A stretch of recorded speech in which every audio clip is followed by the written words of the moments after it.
And the next generation of Apple Intelligence introduces new capabilities, including Siri AI that delivers rich conversations and draws upon your personal context to help you get more done.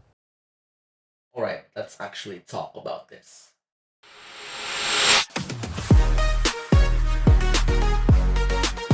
Good morning. Our platforms. From iOS and iPadOS. Hi there, I'm Kristiawan, and I actually wanted to talk about the latest news coming from Apple in WWDC 2026. Actually, the question that you might be asking, why should I care? So actually, let's start by talking about the context of this video.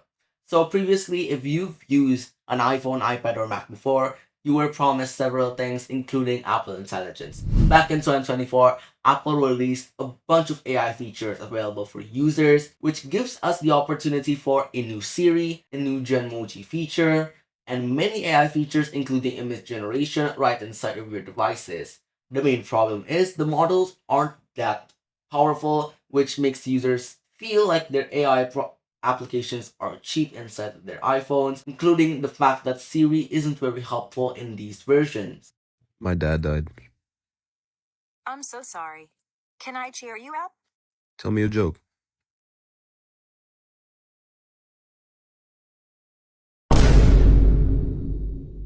In 2025, Apple tries to remedy the news by introducing Liquid Glass, a new bold design principle that allows them to have this sense of fluidity and life inside of designs. Just listen to what Alan Dye has to say. We've always cared deeply about every detail of our software design. And it's these moments of beauty, craft, and joy that bring our products to life, while still familiar and easy to use. Today marks an exciting and beautiful new chapter for our design. Yeah, not very convincing. Because if you've used Liquid Glass before and you've updated to the new version, you certainly saw how many elements are invisible, how you aren't able to get the full performance, there's a lot of bugs in the system, it's just a mess to actually use Liquid Glass. So, this WWDC is supposed to remedy all of those bugs and issues inside of the system, and they might be right. Because I've used this beta for a few days now and I've compiled my reasons to actually believe that Apple is changing. So let's start with the first news. Liquid Glass Refinements. Yeah, this is the thing that we've been waiting for because with issues of Liquid Glass, now Apple is adding a slider. This slider is supposed to help you reduce Liquid Glass effects or add them, which nobody asked. But overall, this is still a helpful feature for users.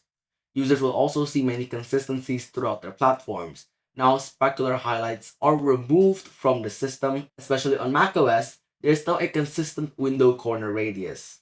Previously, Apple was meant to have different corner radiuses based on toolbar availability. But now that it's removed, you can notice this consistency of window corner radiuses in version 27, Golden Gate. You also see now that sidebars don't have this double edge anymore, double borders. Now you can have a unified border that is more similar to macOS Sequoia and the versions before, which is great.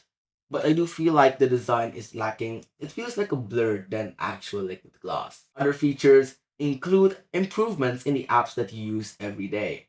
First is Safari. Safari is notably one of the fastest browsers for Mac, iPhone, and iPad. And with version 27, one of the features is actually called describing an extension. If you've used extensions in Chrome, Firefox, and Edge, you know how they are essential on how they can help speed up things in the browser space. Now, thanks to Apple's new feature, you can describe a specific extension inside of your system. For example, I want to create an extension that can create citations for a paper that I'm viewing. I can click the extension and I can wait for an indicator before I can get the citation that I want from my clipboard. It's such a useful feature, and the fact that I can get this extension anywhere and anytime means that it is more reliable than having to search the App Store for extensions.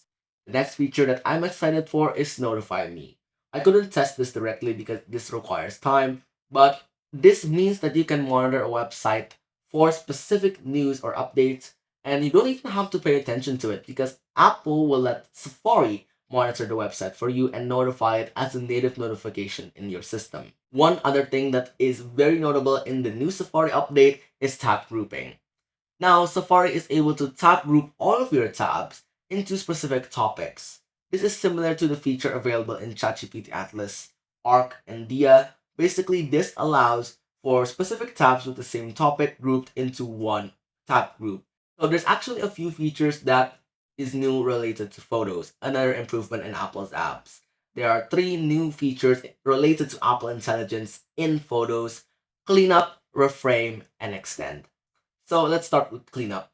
In previous versions of Apple Intelligence, cleanup was pretty mediocre because if you try to edit a photo and try to remove a certain part, you will notice that the model isn't powerful enough to give a consistent result.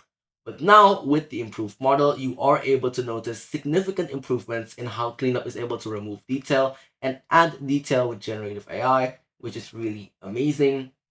But the other feature that I'm most excited about is actually Reframe. This is something new that other AI haven't really done well. This enables you to modify the angle of a shot. This means that if I took an image of my desk setup and I want to modify the angle, I can just click Reframe and drag my mouse or my touch inside of my iPhone, and it automatically reframes the angle, which is an amazing feature because this stands out from other AI chatbots in this time. The last feature that I think needs more improvement is actually extend. Extend is a feature that can enable you to extend a photo's resolution and the size itself. So basically, outside of the scope that the photo is shot, you can add more detail into it. However, it isn't very consistent and isn't very lifelike. But overall, these features are still an improvement for Apple Intelligence itself. Now, speaking of Apple Intelligence, there's the new Siri. This is the main headline for WWDC 2026. So the new Siri is actually very exciting because it introduced a lot of features that Apple promised in 2024 and deja vu coming to 2026. So you do get a new interface when using Siri. I'm testing this on my MacBook, and you notice there's a new interface for Siri. You can activate it using the menu bar or Spotlight search. You can search for Spotlight results like usual, or you can ask Siri directly. For example, I'm asking a question in the Siri field, and you notice there's an indicator for asking Siri. Once you submit it, you will get results natively as a pop-up that is separate from the usual experience. Siri is also able to continue more conversations with a specific new app. The new Siri app is able to continue your conversations from the past and is able to continue chatting in the app as if you're using ChatGPT and Gemini, which is a great addition to Apple's list of native apps. Siri, however, is available for the screenshot menu as well. Visual Intelligence is coming to the Mac. So you can now press Command Shift 6 for an entirely new screenshot system. This enables you to capture a portion of the screen and get information such as food nutrition, such as image search, and asking Siri about a particular food, or maybe an object that you find interesting inside of your Mac. The other AI features related to Siri is the fact that Siri is able to get context from your documents. I couldn't get these results to be more consistent. However, you can ask about previous photos, previous files, and Siri will able to get the context of these files and photos. Now, there's a huge con to the new model in Siri because I do understand that Apple wants to keep their privacy of their users, but the main problem is they only let Siri index a portion of a user's file. It's great for privacy, but when you think about AI, it requires massive data to give a satisfying answer. This means that Siri won't be able to give results that are satisfying as Gemini and ChatGPT. When I try to retrieve a photo, it doesn't really fulfill my requirements, such as the MacBook Air. It captured a screenshot from Apple's website instead of photos I have related to my MacBook Air, which is quite disappointing. But overall, this is still the developer beta 1, and I do expect more improvements for Apple in the future, especially released this late fall. However, there's a lot that Apple needs to improve on. I think that this new Siri, the features that they make overall, is really cool, and I do expect that Siri gets more improvements in the future. But especially with this year's WWDC, they actually highlighted many of the improvements they make available for the systems. Unlike previous releases where they actually listed the features one by one, they only showed this massive sheet that shows all of the improvements they made, such as faster camera launches in low power mode, really great. They also introduced many improvements in optimizations and speed throughout the system, 70%, 80%, many percentages inside of native actions that you do inside of your iPhone, iPad, and Mac. Overall, it's a speedier platform and a speedier system to use across your Apple devices. One other thing to note, but if you want to use the features throughout this release, you will need an Apple Silicon Mac to actually run this stuff. And one misunderstanding that I found from most people is you can't get new Siri for M2, M1, or previous iPhones, which is completely false. You can get the new Siri AI with all Apple Silicon Macs, iPhone, and iPads. The main problem is if you want to get the on-device model, the most powerful model, and the fact that many little Siri capabilities, you will need 12 gigabytes of RAM, particularly because it's very intensive to run on-device models on your iPhone. But overall, I do think that Apple is noteworthy that they are mentioning it in their keynote. But actually, if you're interested with all of these Siri AI features and plan to use the beta, you will need to join a waitlist before you can use all of these features. But there's actually a way to bypass this waitlist. Actually, thank you to the Reddit forums and the X accounts that have suggested this method. However, I'm going to give a method that doesn't involve disabling SIP or using these commands in a system level base, because this can ruin your system security and stability when another update comes.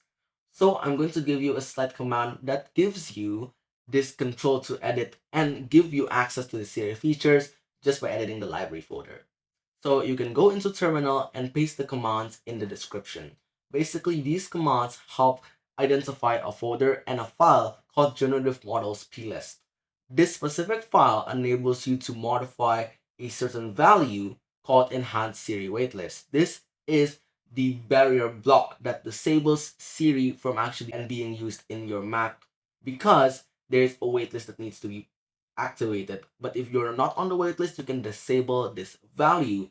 Once the value is set to false, you can restart your Mac and actually use Siri AI features like you normally would when it's installed.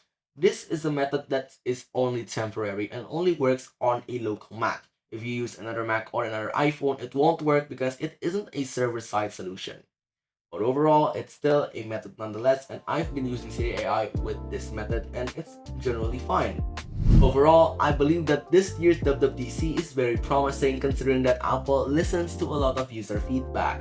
I love how many refinements and Siri AI features that they actually promise coming to the Mac, iPhone, and iPad, and I do hope that the features are getting more stable as we get closer to release in the fall. That's all the features that I can show you today. If you want a more in-depth look about the features, I will release a raw demo video later when I actually finish editing. So thank you for watching. If you like this type of video, you can click the like button below. If you want to see more videos like this, you can click the subscribe button. Thank you for watching, and I'll see you in the next video.